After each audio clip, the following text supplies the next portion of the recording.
नमस्कार मित्रांनो. संपूर्ण 2025 हे वर्ष ज्योतिषशास्त्रीयदृष्ट्या खास आहे. कारण या वर्षामध्ये महत्त्वपूर्ण जे मोठे ग्रह आहेत जसे की शनी, गुरु, राहू, केतू हे ग्रह राशांतर करणार आहेत आणि ह्या वर्षाच्या सुरुवातीला जो मंगळ वक्री असणार आहे तो कर्क आणि मिथुन राशीमध्ये जवळजवळ मे महिन्यापर्यंत असणार आहे. तर याचे जे सगळे प्रभाव परिणाम आहेत ते नेमकं कर्क राशीवरती कशा प्रकारचे असतील या संदर्भातली चर्चा आपण या व्हिडिओमध्ये करणार आहोत.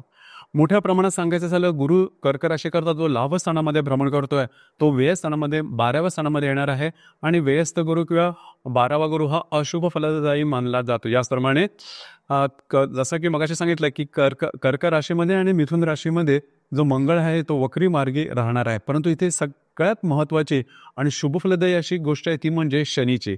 शनी हा जवळजवळ गेल्या 2-2.25 वर्षापासून कर्क राशीच्या अष्टम स्थानामध्ये भ्रमण करत होता. तो 30 मार्च नंतर तुमच्या भाग्यस्थानामध्ये भ्रमण करतोय. लक्षात घ्या, ही सगळ्यात मोठी गोष्ट आहे. कारण गेल्या साधारण 2-2.25 वर्षापासून तुम्ही बघितलं असेल की स्ट्रेस, टेन्शन, फ्रस्ट्रेशन हे तुम्हाला जास्त प्रमाणात झालेलं होतं आणि ते आता बऱ्याच प्रमाणात कमी होणार आहे. एक गोष्ट लक्षात घ्या, मंगळाचे जरी परिणाम आपल्याला निगेटिव्ह मिळत असतील तर ते तात्कालिक असतात. शनीचे जे परिणाम असतात जे की आपल्याला निगेटिव्ह असतात ते लाईफ टाईम असतात, म्हणजे संपूर्ण जीवनावर जे प्रभाव करणारे असतात. आणि असा जो शनी जो की तुमच्या अष्टम स्थानात भ्रमण करत होता, दुसऱ्या शब्दात सांगायचं झालं अष्टमस्थ शनीचं भ्रमण त्याला लघु 7.5 म्हणतात. आणि कर्क राशीसाठी 7.5 ही थोडीशी त्रासदायक जाते, त्याचा अनुभव तुम्ही घेतलाय. म्हणजेच या वर्षामध्ये ही गोष्ट किंवा ही घटना कर्क राशीसाठी खूपच चांगली आहे. बाकी जे मंगळ तुमचे वक्री मार्गी असते त्याचे प्रभाव परिणाम आपण बघू, परंतु तात्कालिक असेल. मात्र ही गोष्ट खूप चांगली आहे. तर आता आपण विचार करू की तुमचं 2025 मध्ये शारीरिक मानसिक स्वास्थ्य हे नेमकं कशा प्रकारचं राहील. जसं की तुमच्या राशीमध्ये जो मंगळ आहे तो भ्रमण करतोय, सध्या वक्री आहे आणि 22 जानेवारी नंतर तो तुमच्या व्ययस्थानामध्ये भ्रमण करणार आहे आणि जवळजवळ 30 एप्रिल नंतर तुमच्याच राशीमध्ये येईल आणि 7 जून नंतर तो तुमच्या द्वितीय स्थानामध्ये येणार आहे. तर लक्षात घ्या, या वर्षाच्या मे महिन्यापर्यंत तुम्ही जबरदस्त इन्व्हॉल्व असणार आहात, जबरदस्त काम करणार आहात, बऱ्याच प्रमाणात ऍक्टिव्ह असणार आहे. स्ट्रेस, टेन्शन छोट्या मोठ्या कामाचे होणार आहे, छोटी मोठी कामं न जाण्यामुळे फ्रस्ट्रेशन थोडंसं जास्त येणार आहे आणि तुमची जी रास आहे ही इमोशनल आहे. छोट्या मोठ्या गोष्टी अगदी मनाला लावून घेते, हृदयापासून विचार करते. त्यामुळे कधी कधी थोड्याशा त्रासदायक गोष्टींना सुद्धा असं तुम्हाला वाटू शकेल की गोष्टी खूपच त्रासदायक झालेल्या आहेत, परंतु काळजी अजिबात करू नका. हा तात्कालिक कालावधी आहे, त्याच्यामुळे स्ट्रेस, टेन्शन जरी आले तरी ते दीर्घकाळ टिकणारे नाहीत. मात्र परंतु तुमच्याकडून तुम्ही एक गोष्ट लक्षात घ्या किंवा प्रेशर खाली येऊन किंवा आउट ऑफ द वे जाऊन गोष्टी करू नका. ही गोष्ट खूप महत्त्वाची आहे. सरळ सरळ राहा, ट्रान्सपरन्सी दाखवा. जी गोष्ट फार महत्त्वपूर्ण आहे. थोडीशी धावपळ होईल, दगदग होईल, परंतु होण्यासारखीच आहे. कारण मंगळाचं भ्रमण हे अशाच प्रकारचं असतं. कारण मुळातच कर्क राशीचा मंगळ जो असतो तो नीच राशीचा असतो आणि व्ययातला मंगळ जो मिथुन राशीचा असेल तो शत्रू राशीतला असतो. त्याच्यामुळे हे थोडेफार त्रास होणार, ते जरी झाले तरी ते तात्कालिक. त्याच्यामुळे त्याचं फारसं काय स्ट्रेस, टेन्शन घेऊ नका, काळजी करू नका. यानंतर आपण चर्चा करणार आहोत की तुमचं जे आर्थिक स्थैर्य आहे हे नेमकं कशा प्रकारचं असेल. तर आर्थिक स्थैर्याबद्दल थोडीशी काळजी घ्या. या संपूर्ण वर्षामध्ये गुरुचा ग्रह महत्त्वपूर्ण ग्रह आहे, तो तुमच्या व्ययस्थानामध्ये भ्रमण करणार आहे. गेल्या वर्षी जो लाभस्थानामध्ये भ्रमण करत होता गुरु, त्यांनी तुम्हाला काही चांगले लाभ सुद्धा दिले असेल किंवा पैशाच्या संदर्भात फारशी काही चिंता आलेली नसेल, परंतु या वर्षामध्ये थोडेफार फायनान्शियल क्रंचेस वगैरे येऊ शकतात. गोष्टी तुमच्या पेंडिंग झाल्यासारख्या वाटतील, म्हणजे गोष्टी थोड्याशा वाढत आहेत, पटकन गोष्टी होत नाहीत. ज्या गोष्टी आधी खूप सोप्या वाटत होत्या त्या आता कठीण होऊन बसतात. अशा प्रकारच्या काही गोष्टी होतील. आर्थिक संदर्भात तसे काही त्रास होण्याची शक्यता आहे. मोठे आर्थिक जबाबदारी वगैरे काही घेऊ नका, ते पार करणं थोडंसं कठीण होऊन बसेल, काळजी घ्या. आणि सगळ्यात महत्त्वाचं म्हणजे दिनांक 7 जूनपासून ते 29 जुलैपर्यंत कालावधी आहे, त्यामध्ये थोडीशी तुमची स्पेंडिंग वगैरे जास्त होईल, खर्च जास्त होईल. आणि ते एक दुसरी महत्त्वाची गोष्ट म्हणजे केतू जो ग्रह तुमच्या तृतीय स्थानामध्ये भ्रमण करत होता तो 19 मे नंतर तुमच्या द्वितीय स्थानामध्ये भ्रमण करणार आहे. तो केतू खर्च तुमचे जास्त करेल. तर तुमची जी जरा आहे थोडीशी प्रॅक्टिकल आहे, म्हणजे व्यवहारी आहे. पैसे कुठे कधी कसे खर्च करायचे याचं तुम्हाला ज्ञान चांगलं असेल ते उपजत आहे, परंतु तरी सुद्धा थोडेफार खर्च होतील. आणि दुसरी महत्त्वाची गोष्ट म्हणजे जर तुम्ही शेअर मार्केटमध्ये ट्रेड करत असाल तर साधारणतः 28 ऑक्टोबरपासून ते जवळजवळ 8 डिसेंबरपर्यंत मोठे ट्रेड घेऊ नका किंवा मोठे ट्रेड करू नका.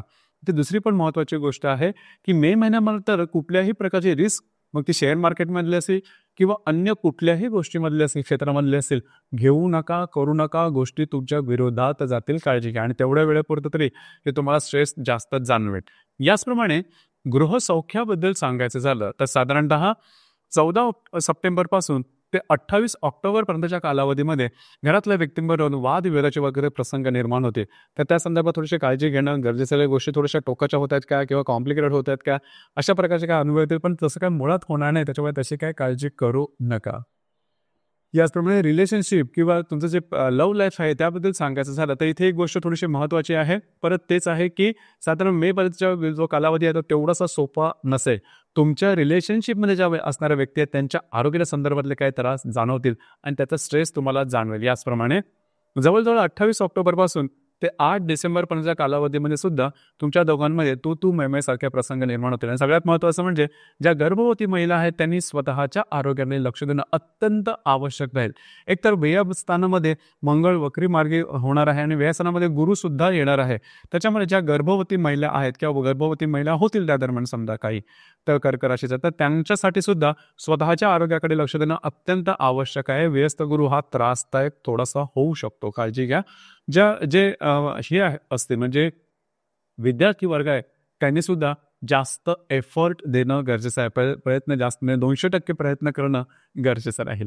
यानंतर वैवाहिक जीवनाबद्दल सांगायचं झालं तर साधारणतः तुमच्या व्ययस्थानात जो मंगळ वक्री मार्गी असणार आहे जवळजवळ जूनपर्यंत आणि त्याच्यानंतर जवळजवळ हा जो गुरु तुमच्या व्ययस्थानात येणार आहे ते तुमच्या वैवाहिक जीवनामध्ये सुद्धा त्रासदायक गोष्टींना तुम्हाला सामोरं जावं लागेल. वैवाहिक जोडीदाराच्या आरोग्याच्या संदर्भातले त्रास जास्त प्रमाणात होणं आणि ते कॉम्प्लिकेटेड होणं अशा प्रकारचे काही अनुभव येऊ शकतील. तुमच्यामध्ये त्यांच्यामध्ये वादविवादाचे सुद्धा काही प्रसंग असे निर्माण होऊ शकतील.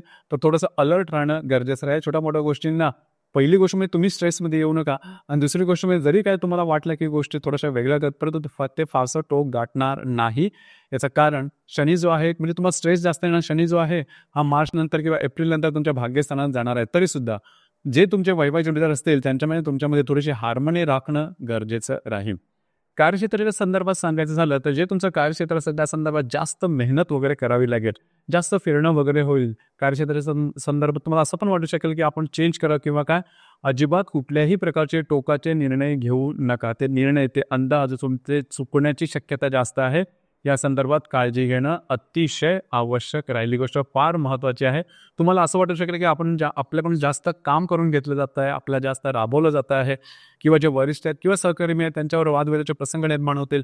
असं जरी होत असेल तर असं धरून चला की ही तुमची टेस्ट आहे आणि त्याच्यातून तुम्हाला जायचं आहे. थोड्या कालावधीनंतर ज्या गोष्टी आहेत त्या बदलणार सुद्धा आहेत. कुठलीच गोष्ट ही कायमस्वरूपी नसते. परत एक की जो शनी तुमच्या भाग्यस्थानी जाणार आहे तो गेले साधारण 2-2.25 वर्ष जशी गेली तेवढे त्रासदायक वर्ष किंवा तेवढे त्रासदायक अनुभव तुम्हाला लॉंग टर्मसाठी अजिबात देणार नाही. यानंतर आपण चर्चा करू डे टू डे लाईफमध्ये जे ग्रहयोग आहेत त्याचे जे प्रभाव परिणाम असतील त्याचे प्रभाव परिणाम नेमके कशा प्रकारचे असतील. जसं की रवी आणि शनीची युती तुमच्या अष्टम स्थानात होणार आहे साधारण 12 मार्चला. इथे पहिली महत्वाची गोष्ट म्हणजे तुमचे जे आर्थिक व्यवहार असेल त्याकडे लक्ष द्या. आर्थिक व्यवहार चुकीचे होणं, फसवलं जाणं अशा प्रकारचे काय अनुभव होते. तुम्हाला स्वतःच्या आरोग्याकडे लक्ष देणं अत्यंत आवश्यक राहील. तुमचे जे वैवाहिक जोडीदार त्यांच्या सुद्धा आरोग्याच्या संदर्भातले छोटे मोठे त्रास या दरम्यान डोक्यावर पडू शकते. याचप्रमाणे रवी आणि राहूची युती साधारण त्याचा जो प्रभाव आहे तो 15 मार्चपासून ते 25 मार्चपर्यंत असणार आहे तुमच्या भाग्यस्थानामध्ये. या दरम्यान कुठल्याही प्रकारचे महत्त्वपूर्ण निर्णय घेऊ नका. म्हणजे कुठल्याही प्रकारची नवीन कामं हाती घेऊ नका. तुमचे अंदाज चुकू शकतील. या दरम्यान चीटिंग वगैरे तुमच्यावर सुद्धा होऊ शकेल. तुमची जी इमेज असेल सार्वजनिक इमेज त्याला धक्का लागण्यासारखं सुद्धा प्रसंग या दरम्यान निर्माण होऊ शकते. याचप्रमाणे शनी आणि राहूची युती सुद्धा भाग्यस्थानात होणार आहे. तुमचे जे वैवाहिक जोडीदार आहेत त्यांच्या आरोग्याकडे लक्ष द्या. गोष्टी थोडंसं या दरम्यान फ्रस्ट्रेटिंग ज्याला आपण म्हणतो कुठलंही काम केलं तर त्याच्यामध्ये अपयशानं गोष्टी तुमच्या मनाप्रमाणे न होणं अशा प्रकारचे काय अनुभव येते. परंतु स्वतःवर ते नियंत्रण ठेवणं गरजेचं आहे. शनी राहूची जी युती आहे ती 36 वर्षानंतर तुमच्या भाग्यस्थानात होणार आहे. काळजी घ्या. कुठलंही नवीन काम हाती घेऊ नका. ही जी युती आहे ती 14 एप्रिल दरम्यान होणार आहे. याचप्रमाणे रवी आणि गुरुची युती मिथुन राशीमध्ये 24 जूनला होणार आहे. ही युती ज्यांना परदेश गमन करायचं आहे त्यांच्यासाठी अतिशय चांगली असणार आहे. म्हणजे परदेश गमन म्हणजे जवळजवळ मेच्या नंतरचा जो कालावधी आहे तुम्हाला परदेश गमनासाठी खूप चांगला. म्हणजे ज्या व्यक्तींना परदेश गमन जायचं आहे, बाहेरगावी जायचं आहे, सेटल व्हायचं आहे किंवा कामकाजासाठी काही कामं आहेत त्यांच्यासाठी जो जवळजवळ मे नंतरचा जो कालावधी आहे तो चांगला असणार आहे. खास करून रवी गुरुची जी युती 24 जूनला होणार ती अतिशय चांगली असणार आहे. याचप्रमाणे मंगळ आणि केतूची युती 22 जुलैला होणाऱ्या तुमच्या द्वितीय सणात. इथे थोडंसं लक्ष द्या. खर्चावरती नियंत्रण ठेवणं गरजेचं राहील. कुठल्याही प्रकारची महत्त्वपूर्ण इन्व्हेस्टमेंट या दरम्यान करू नका. विवाहित असाल तर वैवाहिक जोडीदाराच्या आरोग्याकडे लक्ष देणं अत्यंत आवश्यक राहील.